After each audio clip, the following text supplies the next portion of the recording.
Hello friends, स्वागत है आप सभी के पर्सनैलिटी चैनल राय एजुकेशन में। शिक्षा विभाग अपडेट में आज के मॉर्निंग न्यूज़पेपर से कुछ महत्वपूर्ण अपडेट को क्लैरिफाई करेंगे, जिसमें कुछ मोटे मोटे अपडेट हैं, इंपॉर्टेंट अपडेट हैं।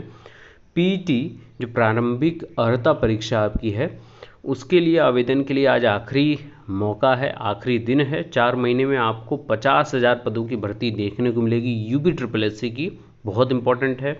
इसके अलावा 69,000 शिक्षक भर्ती में रिक्त पद हैं 6,000, नियुक्ति पत्र 30 को मिलेगी। क्या क्या कार्य चल रहे हैं विभाग की, वो जानकारी लेंगे। 22,000 सीटों के लिए अनवरत संघर्ष, अनवरत धरने के लिए लगातार आह्वान किया जा रहा है। और पुरानी पेंशन या एनपीएस, इसमें कौन सा बेहतर है, आज के न्यूज़पेपर से सारी चीज़ें ऑथेंटिकेट करेंगे और डिलिबरेटली इंपॉर्टेंट तरीके से टैग ऑन बात करेंगे। तो चलिए फटाफट सारी अपडेट को क्लियर कर लेते हैं, वीडियो शुरू करते हैं। तो बात इसी अपडेट से प्रारंभ करते हैं। पीटी आवेदन के लिए आखिरी मौका आज, नहीं बढ़ेगा समय।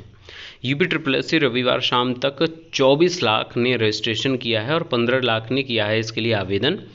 प्रारंभिक अर्हता परीक्षा में शामिल न होने वाले आयोग की भर्तियों में नहीं ले सकेंगे आप हिस्सा। यूपी SSS की प्रारंभिक अर्हता परीक्षा यानी पीटी के लिए आवेदन की अंतिम तिथि आगे नहीं बढ़ाई जाएगी। आयोग ने अभ्यर्थियों को अपने आवेदन संबंधी कार्रवाई अंतिम तिथि 21 जून तक पूरा कर लेने की सलाह दी है।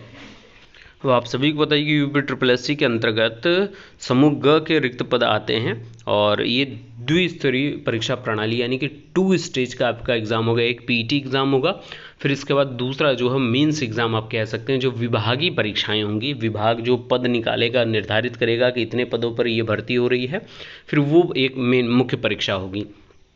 तो इसके अंतर्गत किसी भी पद की भर्ती के लिए होने वाली मुख्य परीक्षा के लिए पीटी में शामिल होना आवश्यक है। आयोग रिक्त पदों के लिए घोषित मुख्य जो परीक्षा है उसमें पीटी के स्कोर के हिसाब से संख्या तय करेगा, अभ्यर्थियों को शामिल होने का मौका देगा। आयोग ने पहली बार पेट का आवेदन निकाला है और आयोग ने प्रारंभ में 30 से 35 लाख आवेदन आने के अनुमान लगाया था, लेकिन यह संख्या पूरी होती नजर नहीं आ रही है। सिर्फ और सिर्फ 24,38,000 लोगों ने आवेदन यानी कि रजिस्ट्रेशन किया है, जिसमें कंप्लीट रजिस्ट्रेशन यानी पेमेंट के बाद लगभग 15,27,000। और आज आखिरी मौका है, डेट बढ़ाने की बात नहीं की जा रही है। तो आयोग के चेयरमैन प्रवीर कुमार ने बताया कि 25 मई से पीटी के लिए आवेदन की शुरुआत की गई थी, तब से 20 जून की शाम तक 24,38,483 अभ्यर्थियों ने रजिस्ट्रेशन कराया है। इनमें से 15,27,981 ने आवेदन पूर्व फाइनल सबमिट किया है। अब देखने वाली बात है कि इसमें तो आगे बढ़ाया नहीं जाएगा आपका डेट जो है, और जो लोग आगे के लिए आतुर हैं, आने वाली परीक्षाओं में बैठना चाहते हैं, उनके लिए पीटी एग्ज़ाम बहुत अनिवार्य है। तो ज़रूर इसके लिए रजिस्टर कर लें और अपनी तैयारी जो है कमर कस लें, क्योंकि 50,000 पद आपको आने वाले 4 महीने में देखने को मिलेंगे। इन्हीं पर भर्तियाँ होंगी विभाग में।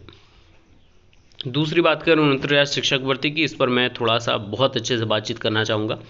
रिक्त पद 6,000 हैं, दावेदारों को नियुक्ति पत्र 30 को मिलेगा। बेसिक शिक्षा परिषद के प्राथमिक स्कूलों में नियुक्ति की उम्मीद संजोए दावेदारों के लिए खुशखबरी है। मुख्यमंत्री योगी आदित्यनाथ के निर्देश पर 69,000 सहायक अध्यापक भर्ती की तीसरे चरण की काउंसलिंग का कार्यक्रम जारी हो गया है। करीब 6,000 रिक्त पदों पर अभ्यर्थियों को नियुक्ति पत्र 30 जून को मिलेगा। अब अभ्यर्थी लंबे समय से काउंसलिंग का इंतजार कर रहे थे और पिछले दिनों परिषद मुख्यालय के सामने भी प्रदर्शन किया था। अब सबसे महत्वपूर्ण बात है कि करीब 63,000 से अधिक अभ्यर्थी नियुक्ति पा चुके हैं। पहले चरण की काउंसलिंग में ही अनुसूचित जनजाति यानी एसटी के 1133 पदों के लिए भर्ती नहीं मिले थे और काउंसलिंग में अन्य वर्गों के भी पद खाली रह गए हैं। परिषद के अनुसार रिक्त पदों की संख्या करीब 5,000 है। बेसिक शिक्षा की अपर मुख्य सचिव रेणुका कुमार ने बताया कि शासन ने 17 मई को आदेश दिया था इस संबंध में। तो कई बार इस पर बातचीत हुई है, अब इस पर बात हर तरीके से करना अनिवार्य हो गया है। सबसे महत्वपूर्ण बात कि इस लगभग 6,000 के आसपास जो पद हैं उसके लिए 28 और 29 को काउंसलिंग होगी, लेकिन उस सबसे पहले कि कौन कौन योग्य है, किसको किसको बुलाया जाएगा, वो 26 तारीख को तय हो जाएगा। और आज होगी 21 तारीख, आज वर्ल्ड योगा डे है। तो आप सभी को स्वस्थता की ओर अग्रसर करने के लिए, अट्रैक्ट करने के लिए योगा दिवस मनाया जा रहा है। ज़रूर इसका उपयोग करें, ज़रूर अनुपालन करें। ये आपके बिना पैसे के, अमूमन मनुष्य जो होता है ना, बहुत स्वार्थी प्राणी होता है। तो स्वार्थ ही अगर देखना है तो स्वास्थ्य से बड़ा स्वार्थ कौन होगा, है ना। आप भले पैसा कितना कमा लें, अगर शरीर स्वस्थ नहीं है तो उस पैसे का कोई भी उपयोग नहीं है। तो इस योग का उपयोग करिए और योगा डे को सफल बनाइए। अब आते हैं महत्वपूर्ण बात पे। बीच में आ गया था योगा का जिक्र, तो उस पर बात करनी पड़ी।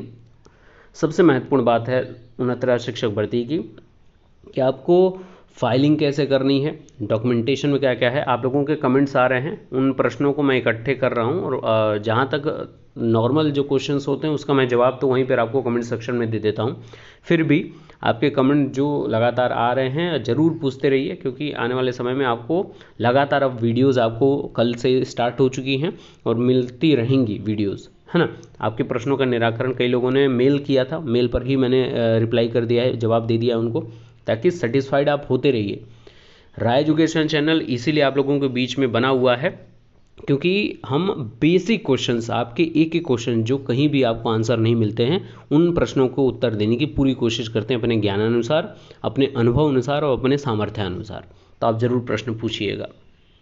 दूसरी इंपॉर्टेंट बात, पुरानी पेंशन या एनपीएस आपके लिए क्या बेहतर है। 17 साल पहले नेशनल पेंशन सिस्टम यानी एनपीएस लागू होने के बाद से ही सरकारी कर्मचारी पुरानी पेंशन व्यवस्था यानी ओपीएस जो थी बहाल करने की मुहिम चला रहे हैं। विरोध में लाखों कर्मचारियों ने अभी तक एनपीएस नहीं अपनाया, जिससे भविष्य में आर्थिक संकट पैदा हो सकता है। दोनों के नफ़ा नुकसान आपको बताया गया है यहाँ पर। कर्मचारियों को ज़्यादा भरोसा देती है ओपीएस। निवेश सलाहकार बलवंत जैन का कहना है कि पुरानी पेंशन व्यवस्था या ओपीएस सरकारी कर्मचारियों को ज़्यादा भरोसा और सुरक्षा प्रदान करती है।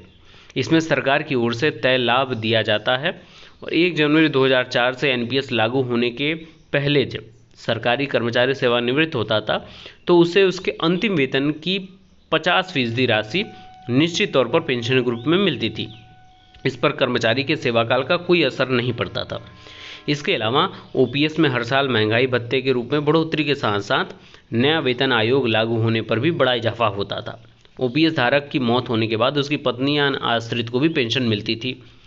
अब नए में क्या है, जीपीएफ के मुकाबले कम फायदेमंद है एनपीएस। ओपीएस नहीं है तो एनपीएस में समझदारी आप सभी के लिए इम्पोर्टेंट है। जो लोग एनपीएस को अपना नहीं रहे हैं उनके लिए इम्पोर्टेंट बात है कि पुरानी पेंशन सिस्टम सरकार नहीं लागू करेगी। इस बात को बहुत अच्छे से समझ लीजिए, क्योंकि ये अतिरिक्त बोझ है और एक बार कोई भी सरकार हो, कोई भी गवर्नमेंट हो, वो पुरानी पेंशन को लागू करने की कभी भी हिदायत नहीं मानेगी, क्योंकि अतिरिक्त बोझ पड़ता है।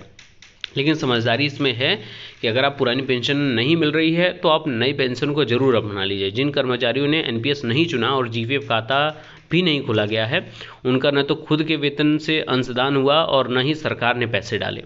जैसे यूपी में सरकारी शिक्षिका राधा ने 2015 में नौकरी शुरू की और एनपीएस नहीं चुना, उनका जीपीएफ खाता भी नहीं है। एनपीएस खाता होता तो मूल वेतन और डीए मिलाकर हर महीने औसतन 5000 का अंशदान होता। इतनी ही राशि सरकार भी मिलाती तो 6 साल में कुल 7,20,000 की रकम जमा हो जाती। लिहाजा ओपीएस का विकल्प नहीं होने पर एनपीएस अपनाने में ही आपको समझदारी है। तो एनपीएस बहुत इम्पॉर्टेंट है और आपकी पेंशन जो है वो आपके एन्युटी और ब्याज पर निर्भर करेगी। मैंने ये एनपीएस पर कई इम्पॉर्टेंट बात की, 2 वीडियोज़ इस पर बनाए कि जो एनपीएस मोटे मोटे तौर पर बता दूं, जो नेशनल पेंशन स्कीम या न्यू पेंशन स्कीम भी आप कह सकते हैं, नेशनल पेंशन सिस्टम के अंतर्गत जो है ये न्यू पेंशन स्कीम, इसमें होता क्या है। जैसे मान लीजिए आप एक बेसिक शिक्षा विभाग में एक शिक्षक हैं, प्राथमिक विद्यालय में आपकी नियुक्ति हुई है और आप लगभग आपका 40-42 के करीब आपकी सैलरी है, तो इसके का 10% इस आपकी बेस सैलरी का और प्लस आपके डीए का 10% कटता है आपके एनपीएस में। ठीक है, अब लगभग मैं अगर इसको मान चलूँ तो लगभग 4200 के आसपास आपका एनपीएस में कटता है। 4142 रुपये एग्जैक्टली स्टार्टिंग है, फिर उसके बाद जैसे आपका इंक्रीमेंट होता जाएगा, डीए इंक्रीमेंट होता जाएगा तो बढ़ता जाएगा। तो मैं मान लेता हूँ मोटे मोटे तौर पर 4200 रुपये, तो इतना ही सरकार भी ऐड करेगी 4200 रुपये। तो आपके फंड में एनपीएस खाते में जो टोटल जमा होगी राशि वो 4200 नहीं, 4200 प्लस 42 यानी कि 8400 रुपये प्रत्येक महीने जमा हो रही है। तो कौन सा ज़्यादा फायदेमंद है, सिर्फ 4200 या 8400? इस बात को बहुत इंपॉर्टेंट तरीके से आपको समझना होगा। दूसरी इंपॉर्टेंट बात, अगर आप एनपीएस के लिए अप्लाई नहीं कर रहे हैं तो अलग से एसबीआई ये प्रोवाइड करता है आप लोगों को, स्टेट बैंक ऑफ इंडिया। आप सभी अपना पीपीएफ अकाउंट ज़रूर ओपन करा लें या अलग अलग जगह पर अपनी मनी को जो इन्वेस्ट करना स्टार्ट कर दें, क्योंकि यहीं आपको बाद में बड़े कह सकते हैं प्रॉपर्टी के रूप में या बड़े राशि के रूप में आपको मिलेगा, जिसका आप यूज़ कर सकते हैं अपने आने वाले समय में।